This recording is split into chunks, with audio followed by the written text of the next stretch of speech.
我是瓜皮儿，绿箭侠第3季前情提要。奥利弗败给忍者大师后并未死去，而是被马啸夫妇冒死救下，身受重伤。奥利弗足足养了1个星期才勉强下地，星城那边更是混乱不堪。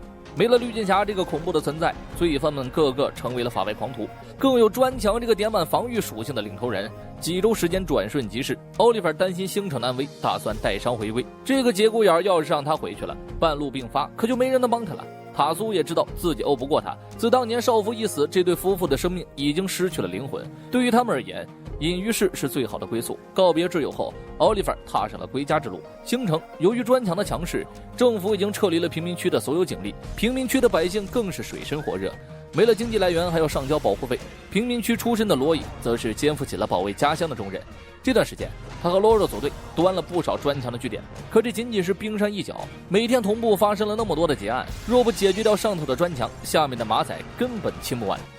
警方更是束手无策，每天会接到无数个来自贫民区的报警电话。昆汀的头都大了，只能联络费利西蒂，想了一个新办法。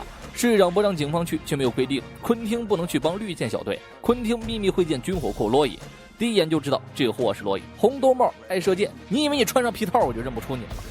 昆汀把警局内所有的砖墙资料交给了罗伊，也许能从中查到男人的藏身地。另外嘱咐罗伊一定要保护好自己的女儿。回到地堡，这堆资料里并没有能够提供实际帮助的讯息，于是费利西蒂交叉对比了一下早年前的案子，发现砖墙居然在20年前用过同一把枪，而20年前的受害者是瑞贝卡梅林，砖墙居然是杀害马尔科姆妻子的凶手。监控另一边的马尔科姆听闻此讯，直接呆住了。关于过去的事儿，第1季曾提起过，当年马尔科姆只是一个单纯的企业家，妻子遇难后他彻底崩溃，下了很大的决心才枪杀了所谓的嫌疑人。可20年已过，万万没想到自己当初杀错了人。远在千里外，奥利弗果不其然走了几步就开始剧烈咳嗽，塔苏就担心这种情况发生，便一路跟随奥利弗。两人临时搭起篝火给奥利弗疗伤。对于忍者大师的刀术，奥利弗自叹不如，但说起用刀中的佼佼者，塔苏便是其一。他更有50刀之称号，精通剑术是件复杂的事儿。奥利弗若想在这方面打败忍者大师，唯一的办法就是像忍者一样，用他的方式、他的思路来打败他。这一点塔苏爱莫能助。最好的办法是让联盟成员教奥利弗，因为只有徒弟才有机会击败师傅。塔苏一直把奥利弗送到了车上，他希望自己最后的朋友能有一种觉悟，打败忍者大师不只要准备好现身，更要清楚知道自己为何要打败他，而这个理由只有奥利弗自己去寻。不论如何，那一定是奥利弗最珍贵的事物。说完，两人拥抱告别。另一边，马尔科姆准备再度复仇。其实这个世上没有天生的坏人，所谓的坏人都是好人被逼疯了。马尔科姆穷其一生想让亡妻安息，所做的事业都是为了他。贫民区大地震也只是为了改善那个无药可救的地方，可现实告诉他，这一切都白费。真正的凶手依旧在逍遥法外，而眼前有一个机会挽救一切，他必须重新成为黑剑。与此同时，菲利西蒂发现一个情况，砖墙的人从来不用电话交流，所以自己查不到他的位置。可菲利西蒂忽略一个事儿，那就是无线电。如果对方一直在用对讲机联络的话，一定会有一个固定频道。操作了一波3角定位，菲利西蒂确定了砖墙的位置，贫民区警局。果不其然，砖墙就在此处。此刻的他手中还握着那把20年前的手枪。当菲利西蒂切断警局电源后，砖墙意识到有人来袭。趁着黑夜，罗伊和罗若解决了大部分罪犯，但对抗砖墙，两人还是差了一点实力。就在此时，马尔科姆杀到，一剑击穿砖墙的手掌，复仇的机会被坍塌的建筑隔断。他需要和绿箭侠小队套黑下。目前看来，砖墙是他们共同的敌人，何不联手呢？而且马尔科姆的势力不比以前，他查不到的东西，菲利西蒂可以查到。旧敌与新敌，孰轻孰重，马尔科姆留给他们自己思考。小队主要是过不去心里的坎儿。罗伊虽然跟西亚已经分手，但依旧是无话不谈的好前任。从西亚嘴里听说了马尔科姆一直在保护他的事儿，罗伊对马尔科姆有了新看法。也许这个男人只是想保护身边的家人，只不过用错了方式。可现在是什么？少数服从多数的年代，小队的人都不同意和马尔科姆合作。Sarah、奥利弗，哪一个不是把马尔科姆给害的？他们绝对不允许自己与马尔科姆同流合污。而逞强的结果就是寡不敌众，砖墙的手下太多了。最好的办法就是召集足够的人手。于是众人分头行动。罗若找到了野猫泰德求助，罗伊则是联系了辛。破解武力最好的办法就是利用武力。今晚这场群架是在所难免了。很快，贫民区的百姓纷纷站在了小队身后，各路兵器齐齐上阵。泰德更是直接单挑砖墙。还是那句话，连人家的护甲都破不了，拼命也没用。泰德被揍到站不起身，辛则是注意到了人群中的金丝雀，怎么看都觉得不太对劲儿。而砖墙这个阴险小人竟然抛弃手下，独自开溜。命运让他在20年前的小巷遭遇了马尔科姆。什么叫人狠话不多？马尔科姆把杀妻之仇按在地上摩擦。战场这边，洛伊险些遭人暗算。就在此时，一支利剑划破长空，而剑的颜色是绿色。奥利弗回来了，小队瞬间士气暴涨，洛伊恨不得一个人就把所有人打一顿。旁边的砖墙已经没有了还手之力，马尔科姆直接夺枪瞄准男人的脑袋。你杀了我的妻子，却连他的名字都没记住。正要扣下扳机时，奥利弗拦住了他。男人几乎崩溃地告诉奥利弗，我曾经为了妻子杀害了503人，其中还有我最爱的儿子汤米，所以奥利弗，你别跟我提什么正义。奥利弗无奈之下搬出西亚，马尔科姆肯定不会希望女儿再对自己失去信心。很快，昆汀接了个电话，不顾市长命令带人赶往了贫民区，因为此刻人群中站着一位兜帽男，这个人是整个城市的希望，而他宣布自己不会再辜负这个城市。紧接着，昆汀进行了收尾，半路遇到了辛，告诉他最近出现的那个金丝雀并不是萨拉。马尔科姆则是回家温柔地给女儿盖上了毯子，正是因为眼前这个小家伙，自己今晚才没有杀人。奥利弗也一同赶了过来，在妹妹面前跟马尔科姆相处得很融洽，与刺客联盟的恩怨还未完结。忍者大师早晚会找到萨拉死亡的真相，以及奥利弗还活着。接下来是一场硬仗，只有彻底杀死忍者大师才能解决一切。而奥利弗决定让马尔科姆训练自己，因为只有徒弟才有机会击败师傅。在探望完妹妹后，奥利弗才返回地堡。菲利西蒂一下就哭出了声，这一次可真是九死一生啊！当奥利弗通知众人自己正在跟马尔科姆合作时，所有人心态都崩了。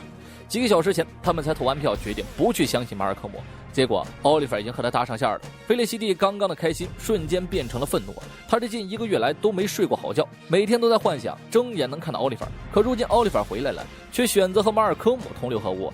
其实这都不是让他最生气的。奥利弗离开前说的最后一句话是我爱你，结果回来后第一句话是自己在和马尔科姆合作。这种反差跟不负责任让费利西蒂寒了心。之后的日子没有太大变化，奥利弗依旧带队打击罪犯，这本尊出手从不失手。最让他生气的是罗罗还在扮演金丝雀，这要是出了点什么事儿，昆汀不得心脏病复发身亡啊！很快马尔科姆不请自来。刺客联盟虽是一个古老流派，但不代表人家没有电视啊！你这大庭广众的宣布回归，人家村里早就通网了，全都看着。联盟随时可能会派人过来，想保护好西亚，第一步就是告诉他你就是绿箭侠。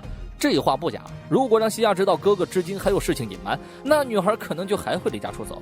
奥利弗当下找到了妹妹，无需多言，直奔地堡。映入眼帘的装备让妹妹当场石化。哥哥平时行为古怪，西亚一直以为他在自暴自弃，没想到自己的哥哥一直在守护这个城市，救百姓于水深火热之中。这一刻，奥利弗在妹妹的心中的位置瞬间升华，成为了一个英雄。这一结果让奥利弗没想到，得此妹死且不汗矣啊！既然话一说开，奥利弗和马尔科姆便直奔主题，各自信任，相互依赖，才能打败忍者大师。显然西亚还没有意识到事情的严重性。很快奥利弗接了一个电话，早些时候城中发生一起新案件，迷魂2代创始人赛托在被转运的途中失迹，身边警卫将百姓当成了魔鬼，在枪击男子后被罗罗一塞炮干翻在地，可赛托却趁乱跑了。奥利弗怎么也想不明白赛托戴着手铐是如何给警方下的药，而罗罗却查出了真相。记者群中出了内鬼，但这并不影响奥利弗教育他。他明白罗罗这样做是为了纪念萨拉，自己当初戴上兜帽，又何尝没有经历这些呢？正义这条路是最难走的，稍有不慎就会丧命。随后绿箭侠找到了内鬼记者，男人被胁迫干了这件事儿。当时他身上绑着炸药，赛托用他妻子之命威胁他干掉绿箭侠，男人瞬间自爆。奥利弗反应极快，拉着罗伊破窗而逃。晚上奥利弗把刚才的遭遇轻描淡写地告诉了妹妹，无非是想让她知道刺客联盟远比这些人恐怖。隔日，劳拉委托老爹带来了一些相关资料，昆汀借势提起了辛跟他说的话。其实他自己也有点忐忑，父母跟女儿之间会有一种微妙的联系。昆汀其实早就猜出 Sarah 可能出事了，只是没把话挑明，更是抱有一点侥幸心理。查清真相后，劳拉独自行动，好在菲利西蒂留了个心眼儿，奥利弗才能提前朝目的地出发。不出意外，这会儿的劳拉已经是骑虎难下，赛托的迷魂飞镖正中他的脖颈，一瞬间心里最害怕的东西出现了，赛托开始变成了 Sarah 的模样，心魔在作祟。罗罗反抗起来都有些吃力，若不是奥利弗赶到，罗罗加个鸡腿就可以杀青了。无奈，为了罗罗放弃了追击赛托，受了不小的伤，外加巨大的心理冲击。此时的罗罗已经神志不清，全身痉挛，看谁都像Sarah。西亚看到这一幕，更是不敢喘大气儿。劳若但凡听自己的话，也不会这样了。奥利弗越想越气，忍不住对妹妹吼了一声：“别在这待着，快上楼！”好啊，有脾气别对身边的人撒呀。劳伊这下也看不惯了，气氛一度陷入了尴尬。在奥利弗死了的那段时间，小队一直按照自己的想法向前走，凭什么你奥利弗一回来就对所有人指手画脚？奥利弗一下就心塞了，西亚更是气不打一处来，出地堡直接给低追小哥来了一个热吻，想追上去绝世的洛伊更是心如刀割。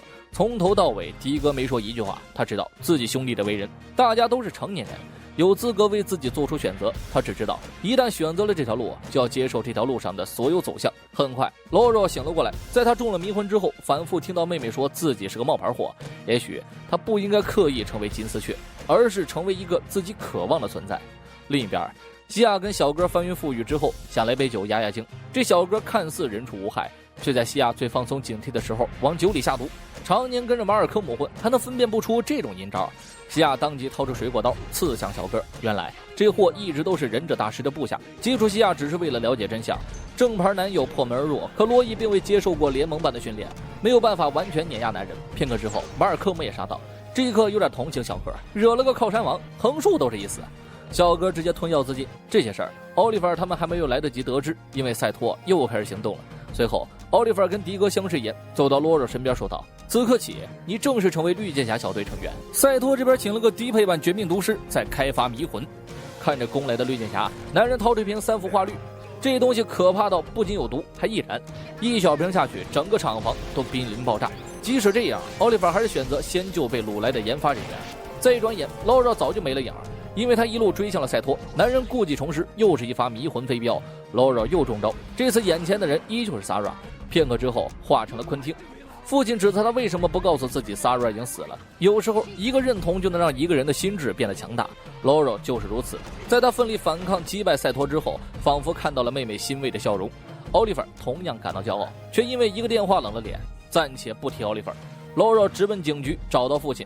进门前，老爹才刚刚练完血压，还没说出口，劳若就已经泣不成声。让父亲知道萨若陨落，比让他去死都难。昆汀还以为女儿要说最近的女侠就是自己呢，因为这个他早猜出来了。当昆汀听说萨若遇难后，只感到眼前一黑，四肢无力，瘫软在了椅子上。不知道究竟会是什么样的心情才会说出这句话？为什么又是我女儿？这一刻，真的觉得昆汀很不容易。奥利弗赶回家后，发现妹妹安然无恙，才放了心。没想到忍者大师这么快就动手了。忍者大师有一个优势，就是利用敌人的恐惧心理，唯有克服这一点，才能增加一丝胜算。而这个世界上，怕是只有一个地方适合他们去锻炼——炼狱岛。这次奥利弗走得放心，因为劳若、罗伊都让他非常满意。临别前那一吻，让罗伊顿时感觉值了。兄妹俩登上炼狱后，却遭遇一个熟人的袭击，正是丧钟斯莱德。我是瓜皮儿，下期见。